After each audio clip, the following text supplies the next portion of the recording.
दर्शक बंधु सरकार देउछंती अति सुविधारे ऋण कोन आपण ऋण नेबा को चाहुछंती कि आपणको पाखरे ऋण नेबा पई कोनोसी विकल्प नाही कि तेबे एही खबर आपणको निहाती भाबरे खुशी कराई देबो। एही खबर आपणको चिंता मुक्त करिवो। तेबे दर्शक बंधु केवल आधार कार्ड माध्यम रे सरकार आपणको ऋण देबे ताहा भी पूरा 90,000 टंका।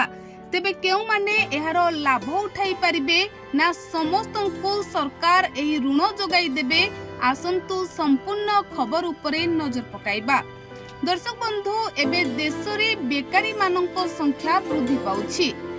अनेक युवा पीढ़ी टंका न पाई व्यवसाय करने को मन बड़ाऊ नाहंती। आउ एही सबु को दृष्टि रे रखी सरकार एक बड़ योजना आरंभ करिसंती। एही योजना रे समस्ते उपकृत हेबे। सरकार समस्त को जो माने ऋण नेबा को चाहुछंती सेमानंकु 90,000 टंका देबे। तेबे कोरोना महामारी समय छोट छोट व्यवसाय बंद हो जाइथिला। विशेष करी बुला बिकाली रास्ता कड़ व्यवसायी ठेला गाड़ी रे व्यवसाय करुथिबा लोकंको आय एक प्रकार ठप हो जाइथिला। एही समय रे क्षुद्र व्यवसायींको पई संजीवनी पालटी थिला प्रधानमंत्री स्वनिधि योजना। कारण मोदी सरकार बिना कोनोसी ग्यारंटी रे 80,000 टंका जोगाई देथिले, जहा फल रे कठिन समय रे भी छोट छोट व्यवसायींको परिवार को पेटको दिमुठा दाना मिली परिथिला।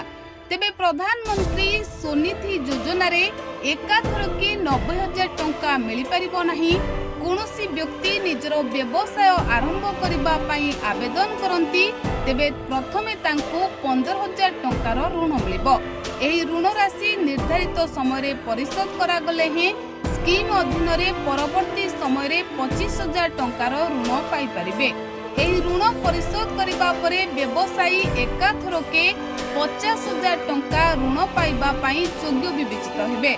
तेबे जदि आपण मध्य ऋण नेबा पई चाहुछंती ओ ऋण पई चिंता रे अछंती तेबे आपण मध्य एही योजनार लाभ उठाई परिबे।